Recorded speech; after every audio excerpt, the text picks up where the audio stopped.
Bago po natin simulan, maraming salamat po sa walang sawang sumusuporta sa ating munting channel. Shoutout po sa inyo.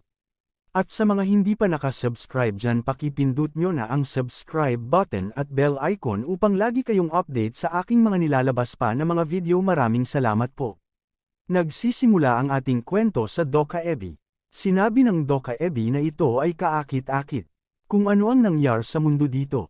Sinabi niya na nawala lang siya ng saglit, ngunit tingnan mo ang lahat ng kaguluhang ito. At pinapakita ang 5 tao na nakatayo, na nananatiling buhay. Ang main scenario number 1. Patunayan ng iyong kahalagahan ay nagtapos na. Ang numero ng mga survivor sa cabin number 3807 ng train number 3434 ay 5, at pinapakita ang mga survivor na sina Hyun Seong Lee, San Gayu, Hil Yong Lee, Mai Wang-go Han, at pinapakita ang patay na katawan ni Nam Won Kim, at si Do Kye Kim, at naalala ni Do Kye Kim ang mga pangyayari bago mamatay si Nam Won Kim. Na walang nagawa kundi bitiwan ang kutsilyo na hawak at nagmamakaawa, at sinabi pa niya na ang buhay ng tao ay importante kaya dapat lang na siya ay kanyang iligtas. Ngunit sinabi ni Do Kye na yon ay sa kanilang dating mundo. Inulit din ni Do Kye ang mga katagang sinabi ni Nam Won na ang bagong mundo ay kailangan ng bagong patakaran. Na ikinagulat ni Nam Won dahilan na pagpawisan siya ng malamig. Ngunit patuloy na nagmakaawa si Nam Won dahil ayaw pa niya mamatay. Ngunit si Do Kye ay wala naman ng magagawa. At bigla ang dugo ay damanak sa kanyang ulo habang si Do Kye ay nakatingin sa kanya. Sinabi ni Do Kye sa sarili na tama si Nam Won na sila ay magkatulad lamang. Hindi ko nailigtas ang mga tao. Nagsisinungaling ako kung hindi ko sasabihin na nagigilty ako. Ngunit nakakapagtaka, papaano ko pa nagagawang kumalma? Pakiramdam ko ay nagbabasa lang ako ng nobela imbis na nakikibahagi. At lumabas ang system. Nagawa mong patayin ng 124 na buhay na organismo. Dahil sa pagpatay sa mga di lumalaban na organismo, ang mga coins na makukuha mo ay mahahati. Nakatanggap ka ng 6,200 coins. Ang coins na ginamit mo sa pag-level up ay nabawas na. Nakatanggap ka ng 3,500 coins. Nang bigla yumanig ang tren. Na-unlock mo na ang achievement decimeter dahil sa labis na pagpatay. Nakatanggap siya ng 300 coins. Na basic clear rewards, ngunit nabawasan ng 100 coins dahil sa paggamit ng channel. Ang additional na reward ay kinakalkula pa. Ang mundo nila ay nagsimula ng Movasak at ang bagong mundo ay isisilang. At ako, nang may makita sila sa bintana na tila isang dragon na ahas sa laki. Na kinakalaban ang mga jet fighter. Ano nangyari sa mundo, wika ni Mr. Han? Habang San Gayu ay napasabi na lang na, oh, Diyos ko. Episode 7, Chapter 2, The Protagonist, Part 1. Sa isang tulay, makikita ang isang malaking dragon o ahas na di mo ari kung ano. Na ikinatakos ng husto ni Mr. Han. Tinanong niya bakit siya tumigil, pupuntahan ba sila? Ang ahas na mukhang halimaw ay tinatawag na Ichthyosaur, o mas kilala sa tawag na Sea Serpent. Di magtatagal malalaman na ito ay isang classified 7th grade monster sa TWSA. Habang si Hyun Seong ay nagtataka at nagugulat parents sa nakikita. Ang mundo ng TWSA ay prioridad ang senaryo kahit sa ano pa man na bagay. So hindi tayo aatakihin kapag hindi ito parte ng senaryo. Iniisip ni Do Kye na ligtas sila sa ngayon. Pinagmamasdan ni Do Kye ang Doka-Ebi at binilang niya ang mga bituin sa paligid ng Doka-Ebi. Na nasa 21 ang kabuuan. Ang numero ng mga bituin ay ang mga constellation na nag-log in sa channel, at pinapakita ang constellation. Nandyan ang mga pinakamisteryoso na bubuhay sa TWSA at ang mastermind sa likod ng lahat ng nangyayari na pag-livestream. Ang senaryo ay nagmamula pa sa kabila ng universe. Sa madaling salita, meron isang nanunood sa channel ng Doka-Ebi. Ang channel nila na ito ay meron 21 na viewers sa kabila noon, napakarami na neto para sa bago na Doka-Ebi, kaya parang namamatay na siya sa kasiyahan. Sa orihinal na storya, si Nam Won Kim ay pinatay halos lahat ng nasa cabin. At nagpaalala ang system na sa pagkamatay ni Nam Won Kim, ang dalawang constellation ay bahagya na napuot sa iyo. At naisip ni Do Kye na ang ilang konstelasyon ay dapat na galit tungkol sa lumabas. At ang error na ito ay malamang na nangyari dahil pinatay ko si Namwon Kim. Sinabi pa ng system na dahil sa di inaasahan na senaryo inspection. Ang payment ay may delay maghintay ng kaonting sandali. Sa paghusga sa kung paano lumalabas ang mga kagustuhan ng konstelasyon. Sa palagay ko ito ay opisyal na simula ng kwento. Ito ay hindi ka panipaniwala. Nasa ganyan kalagayan lang ako kahapon. Ngunit ngayon sina na ang nanunood sa akin. Sinabi naman ng system na ang ibang constellation ay na-impress sa kanyang senaryo. Ang constellation ay nagbigay ng 500 coins sa kanya. Iniisip naman ni Dokia na natural lang na may mga constellation na may ayaw sa kanya at meron ding constellation na susuportahan siya. Sinabi ni Dokia na sana silang lahat ay nag-enjoy sa palabas dahil maya-maya ay mababayaran mo ang bayad sa pagpasok sa iyong buhay. Tinanong naman ni Sangga si Dokia kung okay lang ba siya. At lumapit si Sangga na iniaabot ang kanyang kamay. Humingi ng patawad ay Dokia dahil hindi niya nailigtas ang matandang babae. Tinanong ni Sangga si Dokia kung napapano ba siya, na hindi naman agad na intindihan ni Dokia. Sinabi ni Sangga na wala iyon at nagpasalamat na lang siya kay Dokia. Itinapon mo ang kulungan papunta sa akin. Dagdag pa ni Sangga, sinabi naman ni Dokia na, yun ay nagkataon lang. Hindi na yun mangyayari pa. Iniisip ni Dokia na hindi niya alam ang iniisip ni Sangga ngunit napakatalino niya upang makasurvive sa kaguluhan na ito. Agad niya naunawaan kung ano ang aking sinasabi. Dahil sa aking pagpapasya meron mga nabuhay ngunit meron din nangamatay. Hindi nararapat sa akin ang ganitong pasasalamat. Sa sinumang mga nakasurvive. At bigla nagsalita na ang Doka Ebi. Wow, so nagawa ninyo na. Patunayan ang inyong kahalagahan. Nakikita ko na marami sa inyo ang survivor. Oh, may salamat sa iyong sponsorship. Mahal na constellations. Hindi ako makapaniwala na meron akong 21 na constellations na nanunood sa aking channel. Iniisip naman ni Dokia na 5 silang nakasurvive na hindi niya akalain. Ngunit inaasahan na niya makasurvive si Hyun Seong dahil sa lakas neto sa pagiging atleta. Hyun Lee ba ang kanyang pangalan, dagdag pa ni Dokia habang nakatingin sa bata. At naalala niya nang ibinigay niya ang isang insekto na kinuha niya sa kanya. Habang nakatayo si Hyun sa harap ng mga bangkay, iniisip niya ang mga nangyari. Nang bigla, hinawakan siya ni Dokia sa balikat at sinabing bata. At tinanong niya ito kung gusto ba niya mabuhay. Ito ay matatawag na simpatsya kung paano ko ay ginamit ang mga salitang ito. At niyaya niya na makipagtulungan ng bata sa kanya. Ito ay pagkukunwari, at ipinahayag ng constellation na sila ay namangha sa mga nagawa ni Dokia. At nagbigay pa ng karagdagan na 200 coins ang constellation. Kahit na parang walang hiya ay hindi na maiiwasan. Dahil maski ako ay gusto ko rin mabuhay. Isinasaalang-alang ang mga susunod na pangyayari. Kailangan ko makuha ang mga atensyon ng mga constellation. Sinabi naman ng Doka Ebi na, napakaraming interesante bagay na nangyari ngayon. Ang lalaki sa susunod na cabin ay totoong baliw. Tinanong naman ni Mr. Han ang Doka Ebi kung sila ba ay hahayaan na niyang makaalis. At ang huli, Mr. Hyungo Han. Oo, siya ang isang maswerte na tao. Sinabi ng Doka Ebi na hindi ba niya nakikita ang nangyayari sa labas. Sigurado ka ba na gusto kitang paalisin? Wika ng Doka Ebi. Sinabi naman ni Mr. Han na ginawa na nila ang lahat ng sinabi niya sa kanila. Sa isip naman ni Dokia. Pero bakit sumakay pa siya ng subway? Sa pagkakaalam ko, napakayaman niya. Nilaibat niya ang bawat department para ipagyabang ang bago niyang Mercedes. At bigla umungol ang malaking sea serpent. Nalubhang ikinatakot ni Mr. Han, at ang Doka Ebi naman ay namangha sa kaduwagan ni Mr. Han. Sinabi ng Doka Ebi na wala siyang inaasahan maanuman sa kanilang cabin ngunit nagawa nila maka-survive sa unang senaryo.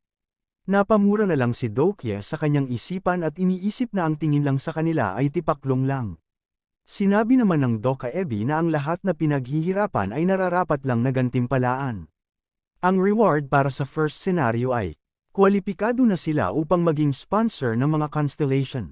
Nakakapanabik hindi ba? Dagdag pa niya. Nagtataka ang Doka Ebi kung bakit parang hindi sila masaya o excited, ito ay napakalaking bagay para sa inyo. Sinasabi naman ni Dokia sa sarili na natural lang hindi pa nila alam. Ako lang ang nag-iisang nakakaalam ng constellation o sponsor. Sinabi naman ng Doka Ebi na silang lahat ay napakahihina pa sa ngayon. Kung sila ay pupunta na agad sa susunod na senaryo sa ganitong estado. Silang lahat ay mamamatay sa mga mahihinang daga sa lupa. Ngunit may mga dakilang nabubuhay sa mundong ito na naawa upang mag-sponsor sa inyo. Naiintindihan nyo ba? Tanong ng Dokaebi. Tinanong naman ni Hyun Seong kung ano ibig sabihin ng Dokaebi at sino ang mag-i-sponsor. Sinabi naman ng Dokaebi na, "Gosh, ikaw ay walang pag-asa. Wala nang point upang ipaliwanag ko ang lahat sa inyo. Ano kaya kung i-experience nyo na lang sa mga sarili ninyo?" dagdag ng Dokaebi. At bigla siya nag-snap. At may mga lumitaw na mga Windows system sa kanilang harapan. Episode 8, Chapter 2, The Protagonist, Part 2. Sa System Window, Sponsor Selection. Pumili ng Constellation. Ang piniling constellation ay ang inyong magiging sponsor. Una, Abyssal Black Flame Dragon. Pangalawa, Demonic Judges of Fire. Pangatlo, Secretive Plotter. Pang-apat, Prisoner of the Golden Headband. Napaisip si Dokya dahil apat na sponsor. At tinawag naman ng pansin ni Sangha si Dokya. Dalawang kakaibang pagpipilian ang lumitaw. Wika ni Sangha. Wala din ako alam. Isipin mo na lang na kumukuha ka ng pagsusulit ng kakayahan. Wika ni Dokya. Samantala si Sangha ay napapaisip naman. Iniisip ni Dokya na napakaswerte ni Sangha dahil dalawa ang nag-offer sa kanya ng sponsorship.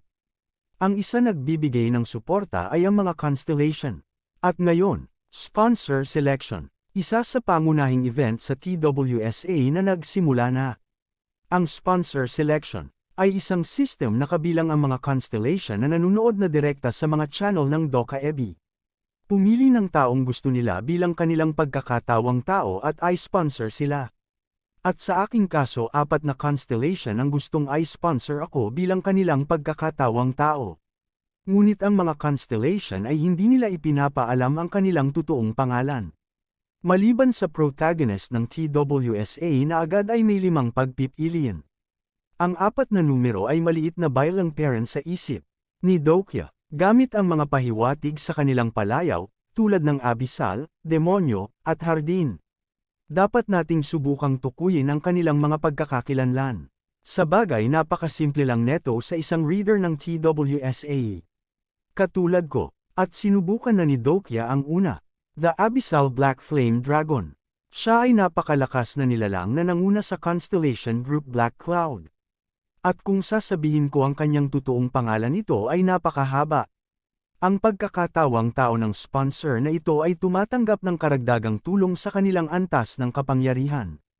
Kung isa sa alang-alang na ang tibay at lakas ay mahalaga sa mga unang senaryo, magiging matalino na piliin siya bilang aking sponsor. Sa kasamaang palad ang mga benepisyo ay nagtatapos doon. Kapag lalo mong ginagamit ang kapangyarihan ng constellation ay lalo din mawawala ang iyong kamalayan. Sa huli mamatay ka ng parang isang psychotic na mamamatay tao. Kadalasan sinusuportahan niya ang mga attribute ng Edgelord. Sigurado ako na siya ang constellation na sumusuporta kay Namwon sa nobela. So bakit kaya niya ako pinili? Hindi ko alam ang patungkol sa kanya, hindi ko alam ang tungkol sa kanya, ipapatigil ko muna siya sa ngayon. At tinignan na ni Dokya ang pangalawang pagpipilian. Namamangha siya na makita niya ito sa kanyang pagpipilian. Demonic Judge of Fire. Base sa kanyang pangalan, isa siya sa masasabing demonic sa constellation. Ngunit balantu na demonyo ibig sabihin. Ang constellation na ito ay hindi demon. Ang words fire at ang hatol, na nakalagay sa kanyang nilalang. Gumawa ng paghatol, sa pamamagitan ng apoy, ibig sabihin siya talagang, ay ang Archangel Uriel. Natatandaan ko ang isa na pumili sa constellation na ito bilang sponsor. Sa nobela, si Uriel ay hindi masamang piliin. Ngunit titignan ko muna ang mga iba kong pagpipilian. Constellation of Absolute Good ito ay napakalakas ngunit masyado siyang strike to sa kanyang ini-sponsoran. At ang pangatlo, Secretive Plotter. Nagtataka si Dokya dahil siya ay ang reader ng TWSA ngunit hindi pa niya nakita dati ang pagpipilian na ito. Hindi kaya ito ang sinasabi ng isa pang constellation. Hindi siya malakas na nilalang kaya napagpayahan na lang niya na tignan ang pang-apat. Ito ay, The Prisoner of the Golden Headband. Inayos ni Dokya ang kanyang necktie at hindi siya makapaniwala na ang constellation na iyon ay nagpaayad na kaagad ng alok sa kanya. Prisoner of the Golden Headband ang constellation na ito kung papakinggan sa una ay may negatibo. Ngunit kailangan mong bigyang pansin ang nararapat na pantanggi. Golden Headband, the smallest prison in the world. Ang nagmamay-ari ng Mount Huaguo na nabubuhay sa sakit na nakagapos na kadena sa ulo. Ang pinakagwapo na Ongoy ang Monkey King. Ang may gintong titig at galit na mga mata. The Great Sage, Heaven's Equal Son Wukong. Isa sa mga karakter ang itinaguyod niya sa nobela. May kapangyarihan siyang durugin ang daan-daang pagkakatawang tao sa isang indayog ng kanyang mga baston. At lipulin ang libu-libong halimaw gamit ang isang kidlat. Natatandaan naman ni Dokya ng malinaw. Naaalala ko pera ng mga talata na yun malinaw dahil binigyang diin ito ng author ng labis na diin. Bakit ang isang napakalakas na constellation ay nagpakita sa akin ng interest?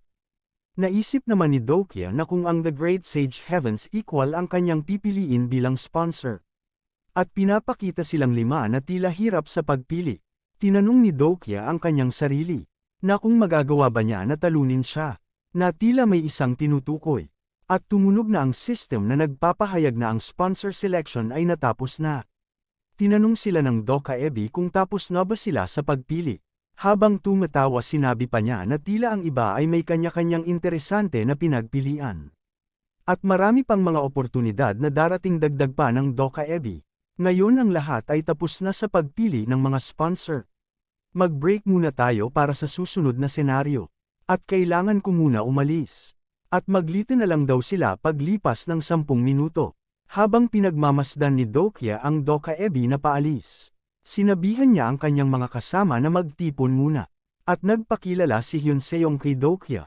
Sinabi ni Hyunseong na hindi niya alam kung ito ang tamang oras upang sabihin ngunit natutuwa siya na makilala siya. At patuloy ang kanilang usapin tungkol sa kanyang army unit. Hindi na nagtaka si Dokya na napakalakas ng kamay ni Hyunseong dahil sa TWSA sa una pa lang ang kanya ng role ay isang tanker. Kailangan ko siyang ayayahin sa akin wika ni Dokya. Nagpasalamat naman si Hyunseong kay Dokya kung hindi dahil sa kanya ay patay na rin sila. At si Mr. Han ay biglang hinampes ang malikat ni Dokya na lubhang ikinagulat niya at sinabing nagawa mo bata. Habang tumatawa pa, pagmamalaking sinabi ni Mr. Han na kilala naman siya ni Dokya. Habang walang imik naman si Dokya.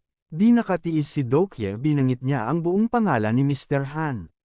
Na si Mayango Han. Excuse me Mr. Han ang itawag mo sa akin tugon naman ni Mayango. O Mr. Han, sinabi naman ni Dokya na wala na sila sa trabaho ngayon. Galit naman sinabi ni Mr. Han kay Dokya na wala na ba siyang balak na bumalik sa kanyang trabaho kahit kailan. At saan ka matuto ng masamang pag-uugali? Sa totoo lang medyo na nasaktan. Ako sa ginawang aksyon kanina. Kung meron ka naman palang insekto dapat sinabi mo na sakin. Sino ka para itapaw yon? Manahimik ka Maywanggo Han. Wika ng isang boses, na ikinabigla ni Maywanggo na naging dahilan upang ito ay mamaatla. Ang narinig, hindi mo ba nakikita ang mga nangyayar sa labas sa palagay ko kailangan ko hayaan ka na masapak para matauhan ka. Mino Soft, sa palagay mo ang kumpanya na yon ay nananatili pa sa nangyayari ngayon? Sinabi naman ni Dokya na hindi lang siya ang dapat magising sa katotohanan tinatawagan ko ang lahat na bumalik sa kamalayan. Katulad ng sinabi ng Doka Ebi ito ay hindi isang biro. Sa palagay ko lahat kayo ay nauunawaan na ang nangyayari sa ngayon. Katulad ng isang laro, may attribute at skill window. Meron pa bang hindi naniniwala dito? At natahimik ang tatlo samantala si Maywanggo ay namumutla peren. Sinabi naman ni Hyunseong. Ito ang uri ng bagay na nabasa ko tungkol sa mga nobela habang nagko-cover sa night shift. Hanggang ngayon hindi pa rin ako makapaniwala na ito ay totoo. Panaginip lang ito hindi ba? Sinabi naman ni Dokya na sa totoo lang ito na ang realidad. Sinabi naman ni Hyunseong na mabuti ito at meron isa sa kanila na alam ang nangyayari sa ngayon. At tinanong niya si Dokya kung ano ang kanilang gagawin sa ngayon. At kung may naiisip ba siya. Pinahayag naman ng system na si Hyunseong ay nagsimula ng pagkatiwalaan siya. At ang pag-unawa niya kay Hyunseong ay tumataas. Sinabi ni Dokya na kailangan nilang makaalis dito, na pinagtaka nilang tatlo habang si Hylyong naman ay seryoso nakatingin lamang sa kanya. At bigla umungol ang Sea Serpent sa labas na labis na ikinatakot na tawagin na lang natin na Mr. Han upang mas madali. Tinanong ni Mr. Han si Dokye kung nawawala na ba siya sa katinoan. Sinabi naman ni Sangga na pakaisipin niya ng mabuti. Sinabi naman ni Hyun Seong na kailangan niya makita ang kanyang unit, ngunit subalit dadapwat. Sa palagay niya napakamapanganib na umalis sa lugar nato sa ngayon. Sumang-ayon naman ang isa at sinabing kapag sila ay umalis, mamatay sila. Sa isip naman ni Dokye na maging si Hyun Seong ay hindi kumbinsido sa kanya. Kailangan ko siya makasama sa akin kahit anong mangyari. At bigla isang malakas na magsabog sa kabila ng cabin, na ikinagulat nilang lahat. Iniisip ni Dokye kung nag-umpisa na ba sila sa pangalawang senaryo. Ngunit ang Dokaebi ay hindi pa bumabalik. Ang ibig sabihin, ang tao na nasa kabilang pinto ay ang nag-iisang survivor ng subway cabin ng 3,707 at isang malakas na pagsipa ang dahilan. Medyo alam ko na kung sino ito. At patuloy ang pagsipa na naglilikha ng malakas na impact. Paparating na siya, wika ni Dokye. Ang totoong protagonist o bida sa story. Wika ni Dokye sa sarili. Sinabi ni Dokye na kailangan nilang makaalis kaagad sa lugar na yon. Nagtatakang tinanong naman siya si Hyun Seong kung bakit. Kung hindi tayo aalis ngayon, mamamatay tayong lahat bago pa ang susunod na senaryo. Sinabi ni Hyun Seong na di sila sigurado kung ano ang nasa kabila at tinanong niya si Dokye kung yun ba ay isa nilang kalaban. Siya ang nag-iisang survivor na pumatay sa lahat ng tao dito sa cabin, wika ni Dokye. At tinanong niya sila kung gusto ba nila makilala siya, na naging dahilan upang maging bangag na naman ang dalawa. Sinabi ni Hyun Seong na kailangan nila makahanap ng paraan upang makaalis sa lugar na yon. Sinabi naman ni Sangga na ang pinto ay sira na kinainisan niya. Ang invincible na force field ay mawawala kapag natapos na ang senaryo. Kailangan namin makahanap ng ayos na pinto. Sa 8 pinto ng cabin 3 na ang sinubukan na buksan. Buwiset yun ang nag-iisang pinto na gumagana, wika ni Dokye. At patuloy ang pagsira sa pinto ng nasa kabilang cabin. Habang sila ay walang magawa kundi mag-isip-isip ng kung ano-ano. At tinawag ni Sangga si Dokye dahil may nakita silang isang pinto. At sinubukan ng buksan ang pinto. Sinabi ni Hyun Seong na sira din ang isang pinto na ito. Sinabi naman ni Dokye na ito lamang ang nag-iisa nilang pag-asa na mabuksan. Tinignan ni Dokye ang coins na meron siya. At ito ay nasa 4,700 na lamang. Hindi ko pwede gamitin ang coins ko upang tumaas ang lakas ko sa ngayon. Ngunit sino ang nakakaalam? Na walang ingat kung ginamit kaagad ang coins ko sa una pa lang. Sa maaaring maging mapanganib, sinabihan niya si Hyun Seong na gamitin niya ang kanyang skill na ikinabigla naman ni Hyun Seong. At ang kanyang personal skill character ay aktibado na. Gamit ang skill, at pinapakita ang character profile ni Hyun Seong. Pangalan Hyun Seong. Edad, 28. Support ang Constellation. Master of Steel. Personal attribute. Soldier. Na ginawang bulag ang mga mata. Para sa hindi makatarungan. General. Personal skill. Bayonet. Level 2. Camouflage. Level 2. Patient level 2. Lahat lang stats. Stamina level 8, Strength level 8, Agility level 7, Mana level 5, General Evaluation. Hyun Seong Lee ay napakaganda lahat ng stats. Bagaman nakakagulat kung gaano siya kabilis pumikit sa kawalan ng katarungan, pinili pa rin siya ng isang konstelasyon. Ay isa pang pagkakataon para sa kanya. Salamat sa kanyang support and constellation at attributes na kapareho ng nasa nobela. Sinabi ni Dokye na tinignan niya ang kanyang attribute skill window kanina. Isa kang army kaya bakit di mo gamitin ang iyong skill ngayon? Sinabi ni Hyun Seong na meron siya isa ngunit hindi niya alam kung paano gamitin ito. Sinabi naman ni Dokye na isipin niya lang ito na ginagamit niya. Yun lang, wika naman ni Hyun Seong. At ginamit na nga ni Hyun Seong ang kanyang skill at nagawa niya itong mabuksan. Gumana, nagawa ko, wika niya na tuwang-tuwa. Sinabi ng system na nagsimula na siya pagkatiwalaan ni Hyun Seong at ang pag-unawa niya kay Hyun Seong ay tumataas. Naiisip naman ni Dokye na ang Stigma Great Mountain na pagtulak ay matagumpay, na na-activate, ngunit ang bakal na pinto ay konektado sa cabin ng 3,707 na mawawasak na maya-maya. At sila ay sinabihan ni Dokye na tumakbo. Ngunit ang angking memorya ay nagsisilbing tama. Ang bakal na pinto ay hindi problema. At napaisip si Dokye na alam niya kung saan ito haantong. At napahinto sila na nakatingin sa itaas, makikita ang Dokaebi na nasa itaas.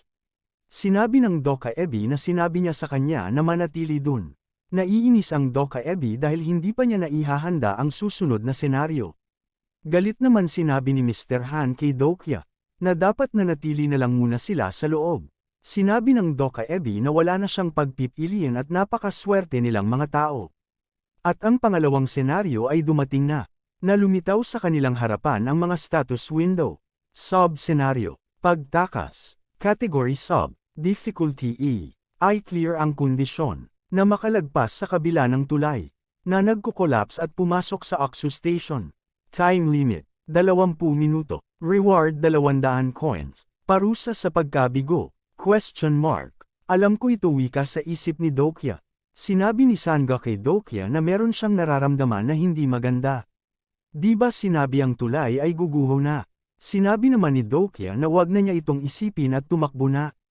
Nang mabilis, at pinapakita mula sa itaas ang kanilang mga lokasyon. At ang Oxu Station. Tama si Sanga, ang tulay ay nanatili pa ng matatag dahil nakaalis sila ng mas maaga sa tren. Sa madaling salita, ang tulay ay hindi pa basta-basta maguguho. Ito ay mukhang disimulado. Pero imposibleng maklear ang senaryo na ito nang hindi umiikot sa rules. Malapit na tayo, pero sa tingin ko kakayanin natin. At bigla nagulat at napatanong si Mr. Han kung ano yan. Makikita ang dagat ay tila nagiging isang aipo-aipo at may lumabas na isang sea serpent, sinabi ni Dokya na base sa kanyang laki malamang isa itong commander. At umungol ito ng malakas. Napapunta sa tulay na dahilan upang ito ay masira. At nagsimula sila tumakbo na matulin. Ang sea serpent ay hindi agad pupunta pagkatapos ng pagkatawan tao. Kaagad sa storya, hindi kaya nagpakita lang ito upang wasakin ang tulay. Meron na lang tayong 200 yards na natitira. Sa ganitong bilis magagawa nila makalagpas sa tulay bago pa ito gumuho.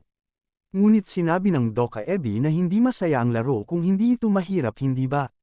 At napansin ni Dokya ang Dokaebi sa itaas. At nag-snap at sinabi ng Dokaebi na, ano ang nakakatawa kung makakatawid lang kayo ng maayos? At pinagalaw niya ng kaunti. Ang difficulty ng senaryo ay nag-adjust mula sa E at ngayon ay nasa D. Bumalik ang masamang pag-iisip ng mga patay.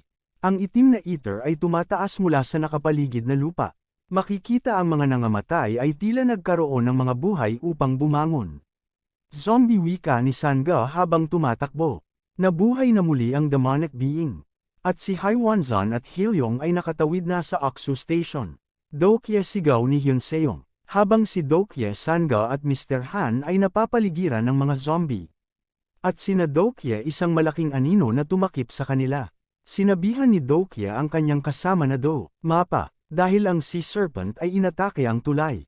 Dokya sigaw ni Hyunseong. Episode 9, Chapter 2, The Protagonist, Part 3. Dokya tila nagtamo ng pinsala. At nang makita niya ang tulay ay sira na. Si Sanga na akay-akay si Mr. Han at si Dokya na nakatayo. Episode 10. Chapter 2, The Protagonist, Part 4. Dokya sigaw ni Sanga, habang akay si Mr. Han. Ang tulay ay nag-collapse na. Hindi ko alam na may mangyayari ng ganito, wika ni Dokya. Ngunit day ko inaasahan na si Mr. Han at Sanga ay makakaligtas. Si Hilyong at Hyunseong ay nakarating ng mapayapa. Ngayon ano na? Pagtatanong ni Dokya. At meron siyang narinig na isang mensahe, meron isang nakatanggap ng blessing mula sa constellation. Na ikinagulat niya. At bigla flash. Ang constellation blessing ay na-activate Deus Ex Machina sa senaryo. At isang malakas ilaw na nagdudugtong sa tulay na nawasak.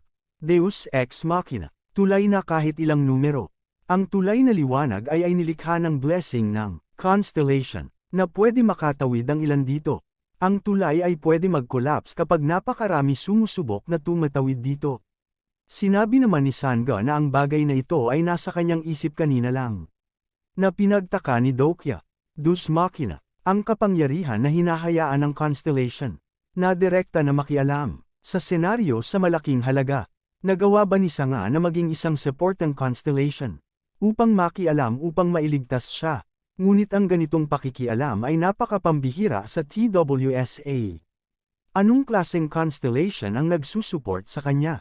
Wika ni Dokya sa sarili at inactivate niya ang character profile. Hindi mababrowse ang profile ng taong ito gamit ang profile ng character. Ang character na ito ay hindi pa naka-registered ang kanyang character profile. Naikinabigla ni Dokya, na pinagtataka niya bakit hindi niya magawang makita ang profile character gamit ang kanyang skill. Meron kaya siyang special na constellation na sumusuporta sa kanya? O baka meron siya isang mental barrier skill? Dokya sigaw na sabi ni Sanga. Sa likod mo. At isang kamao ang malapit ng tumama kay Dokya. Nagawa naman niya itong iwasan at isang sipa ang kanyang nagawa. Upang tumalsik na malayo ang umatake sa kanya. Mapapansin na tila may berdeng enerhiya ang bumabalot sa katawang ng umatake. Sinabi ni Dokya na sa palagay niya hindi ito ang oras upang mawala sa pag-iisip. Tier 9 Humanoid Demon, isang mutant na specimen na infected ng Black Ether. Minsan ang normal na humanoid demon ay hindi naiiba sa mga zombie. Ngunit ito ay lubhang mapanganib. Kung ang kanilang host ay isang napakalakas at sa lahat ng mga tao. At ang host Namwon Kim. Dapat lang sa kanya. At inactivate ni Dokya ang Omniscient Reader's Viewpoint. Ngunit napagtanto niya na si Namwon Kim ay hindi na possess ng consciousness kaya minabuti na lang niya na i-deactivate ang kanyang skill. Nainis si Dokya na sa palagay niya ay hindi ito gumagana. Ang tanging magagawa niya ay lumagpas sa tulay kahit gaano pa sila kadami. Ngunit tatlo kami, Sangga, Mr. Han at ako. Kailangga ang isa ay maiwan at mamatay.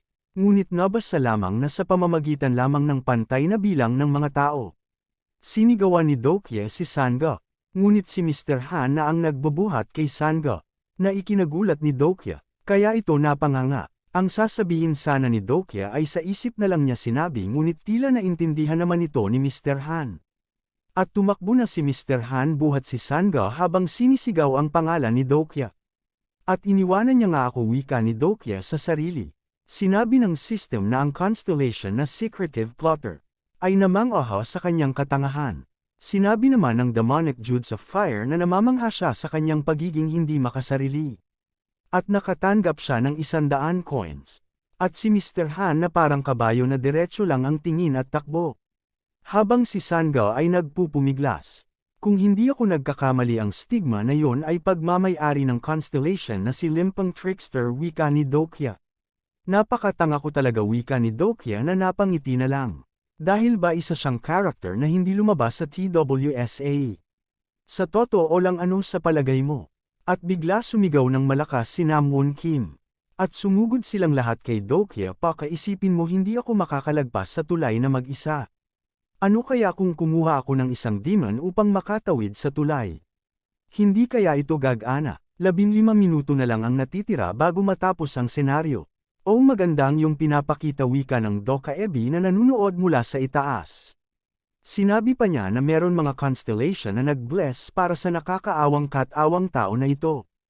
Habang patuloy ang paglaban ni Dokya sa mga zombie, at sila Sangga walang magawa kundi panoorin lang siya. Walang sino man ang makakahawak sa sitwasyon ng ganito. At umulong si Dokya malapit sa tubig. Na malapit na mahulog, sigurado mamamatay na ko sa oras na to wika ni Dokya.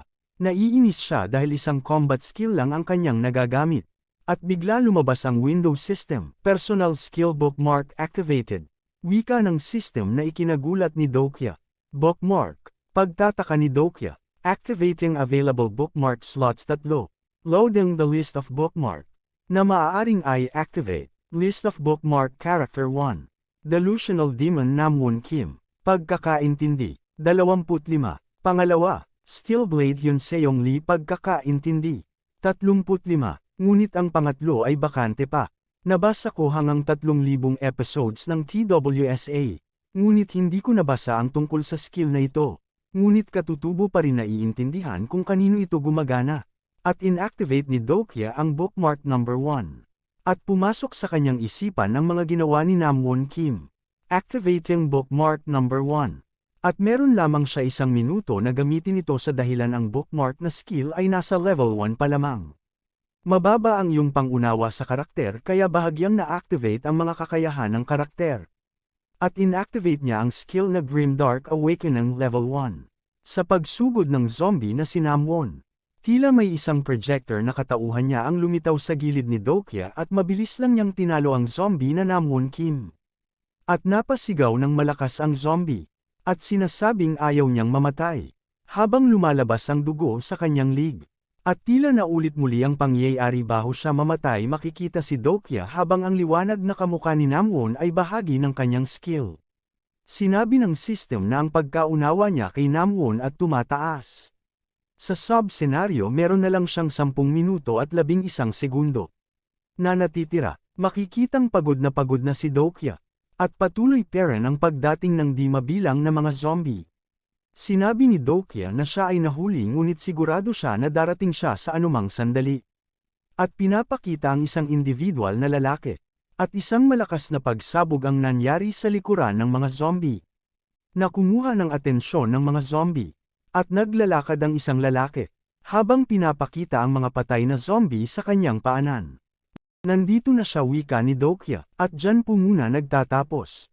Abangan ang next chapter. Salamat po.